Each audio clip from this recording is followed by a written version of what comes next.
Hello दोस्तों, कैसे हैं आप लोग? अच्छे तो है ना? ध्यान तो रखते हैं ना आप अपना? किसी और के भरोसे तो नहीं छोड़ा आपने? चलिए, आज हम लोग को क्या पढ़ना है? प्रश्नावली 11.4 का क्वेश्चन नंबर 6वां।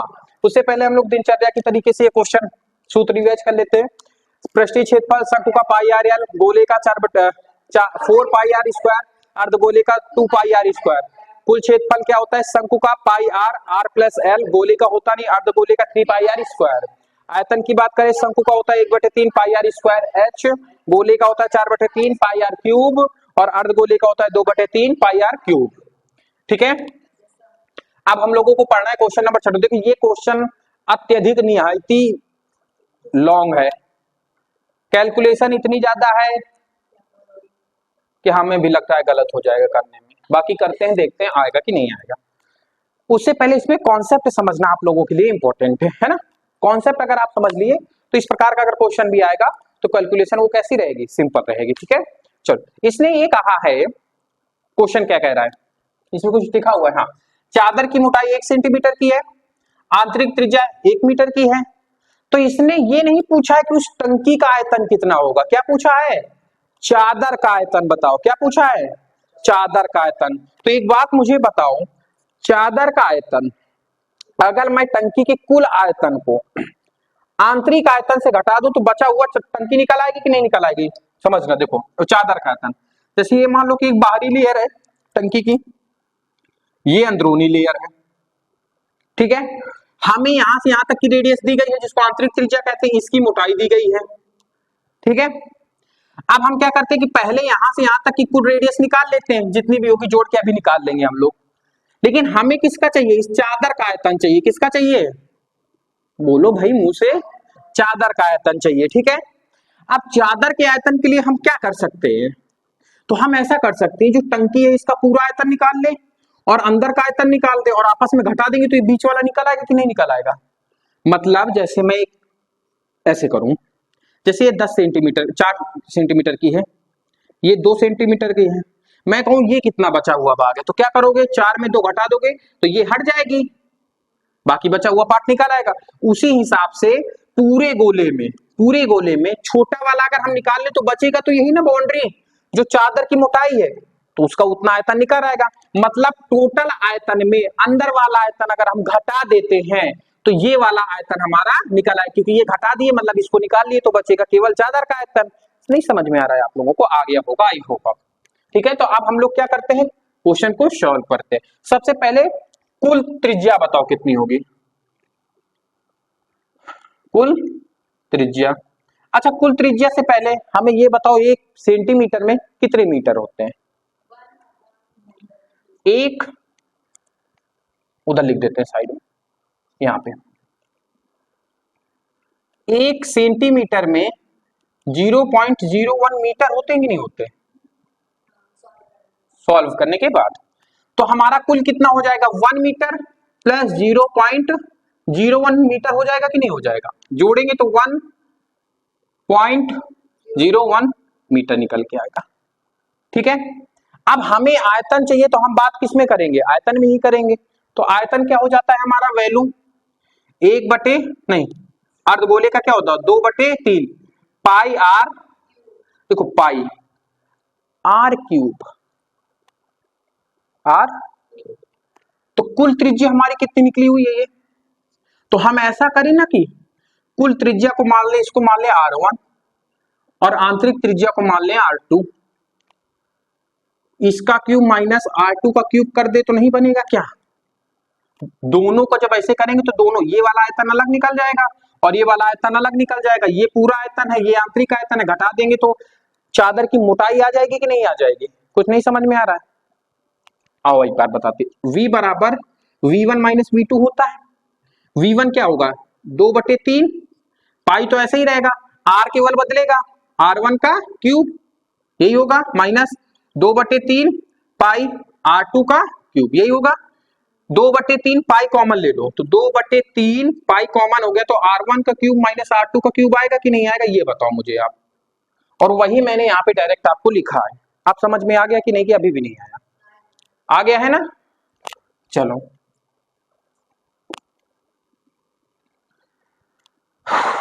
अब हम लोग क्या करेंगे, केवल सॉल्यूशन करेंगे और कुछ नहीं।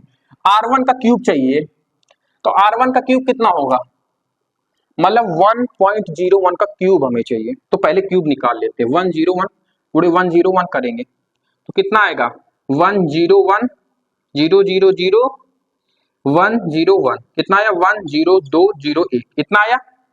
ठीक है, अब इसके बाद क्यूब चाहिए ना, तो एक बार और इसी में गुणा कराएंगे। 101 10201, 1 2 3 4, 1 4 5 है, तो 5 कर दिए। 10201 कितना आया, 1021 3021 301। समझ में आई बात आपको।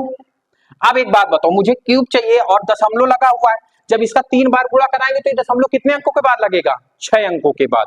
भाई एक में 2 है, तो जब दो दो दो कराएंगे तो 6 हो जाएगा कि नहीं होगा, 6 अंक में लगा 2 2 4 2 6, मतलब 1.03 के समथिंग आ रहा है आपका। तो आर क्यूब कितना आया हमारा, R1 का आर क्यूब कितना आया हमारा, 1.0303। इतना ही लेके चलते हैं, ज्यादा लेके हम लोग नहीं चलते। ठीक है, यहां तक बात समझ में आई कि नहीं। अच्छा, 1 का क्यूब तो 1 ही होता है, क्या होता है 1 का क्यूब 1 ही होता है। तो v बराबर 2/3 पाई, इसका क्यूब कितना निकाले 1.0303 माइनस R2 कितना है 1 का क्यूब 1 ही हो जाएगा। अब इनको आपस में घटा देंगे तो 1 से 1 कट जाएगा, यहाँ पे 0 आएगा, बाकी दशमलव के बाद तो वही संख्या रहेगी। तो v बराबर क्या होगा 2/3 3.14, क्योंकि कटने से तो कुछ रहा नहीं, ऐसे ही रखो। तो घटाएंगे तो 0.0303 आएगा कि नहीं आएगा। अब 3 को 3.14 से भाग करें तो 3 एक कम 3, 0 3 चौको 12, 2 बचा 20 हुआ 3 छंग 18, मतलब कितना आया 1.046 आया। और इसका हम 2 से गुणा भी करा देते हैं, लगा रहे हैं यहीं पे, तो कितना हो जाएगा 2 एक कम 2, ऐसे में 6 दूनी 12, हाथ में आए 4 दूनी 8 1 9, 2 0 0.2, मतलब 2.092 आ गया। अब गुणे में कितना आएगा हमारा 0.0303। ठीक है, अब हम इसका गुणा इसमें करा देते हैं, कराओ जरा सा।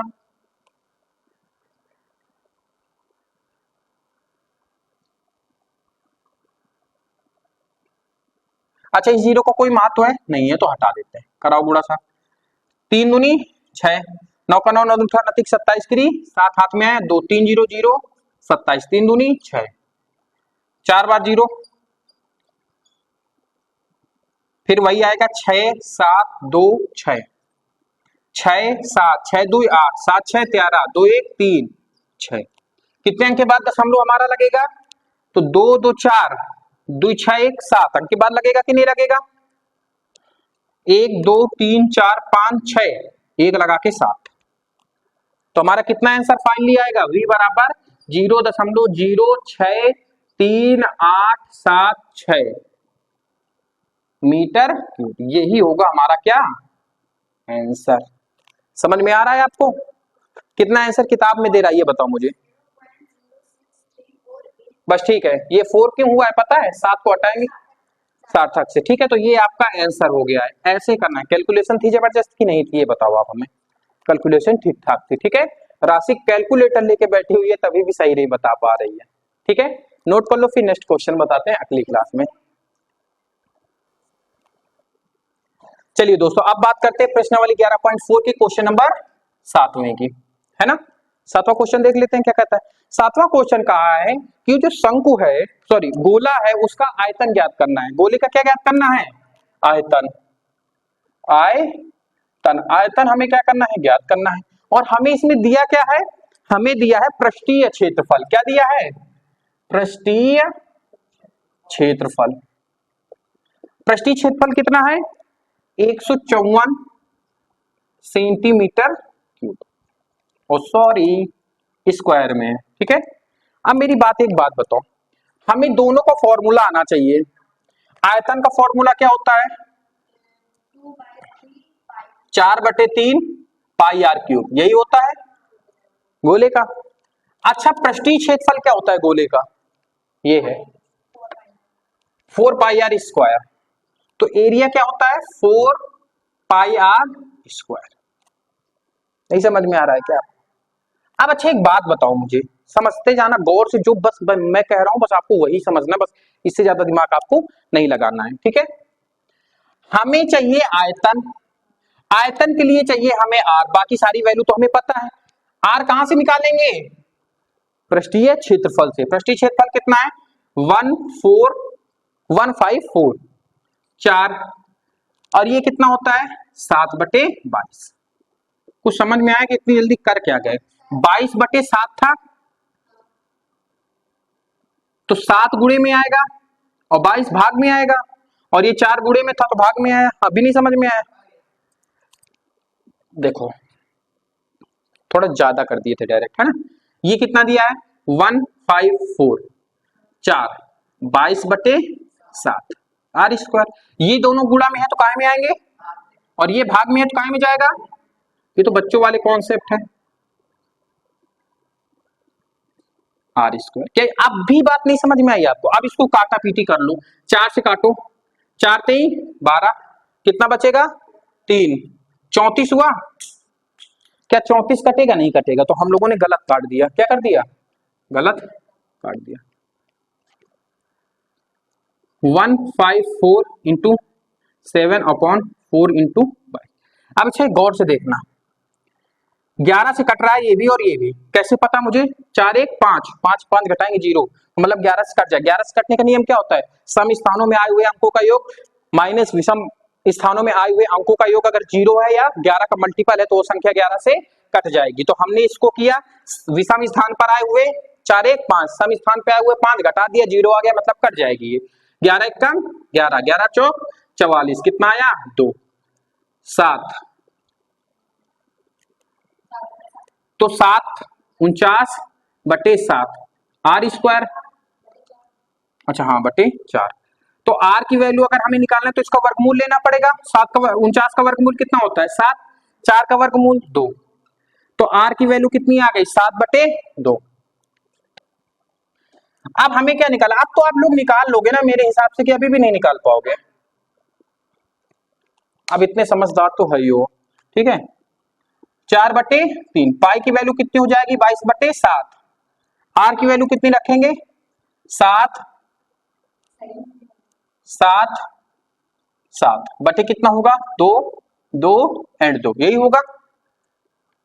ये 2 से, ये 2 2 से 4 चला जाएगा, इस 2 से क्या आएगा? 11 जाएगा, 7 से 7 चला जाएगा, 7 7 49, तो ऊपर क्या बचेगा? 49 इंटू 11/3, यही बचेगा। तो आयतन कितना हो जाएगा?